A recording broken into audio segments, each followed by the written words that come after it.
Hello mga lalabs, magluto na naman tayo guys. Ang inyong kusinirang kikay. Ayan guys, nagisa ako ng onion, garlic, at saka nilagyan ko ng lahat ng mga powder nila guys. Ginagamit guys. Ayan guys, ang lulutuin ko ngayon ay marag para sa tasriba. Ayan guys, ang kamatis ko guys ay biniblend ko guys. Ayan.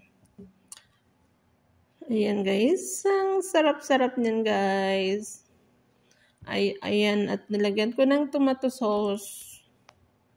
Siyempre dinamihan ko ng tomato sauce guys kasi yan ang gusto-gusto nila guys. Daming tomato sauce at nilagyan ko na rin ng tubig.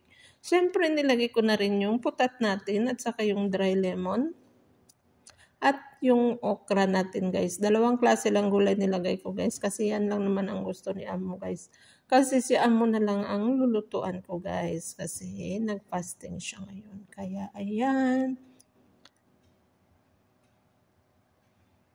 Sarap guys.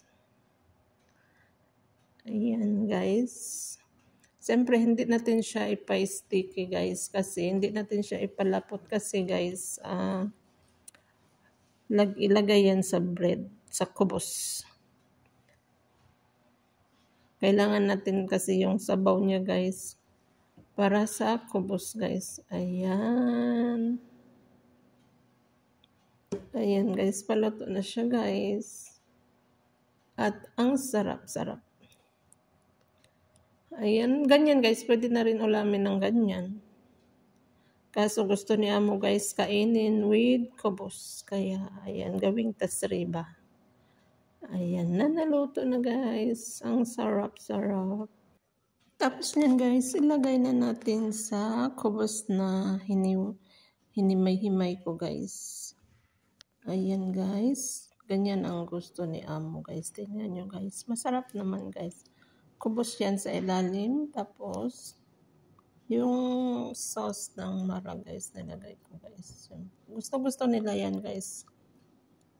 Sa mga lalo na sa Ramadan guys, ganyan ang gusto nila.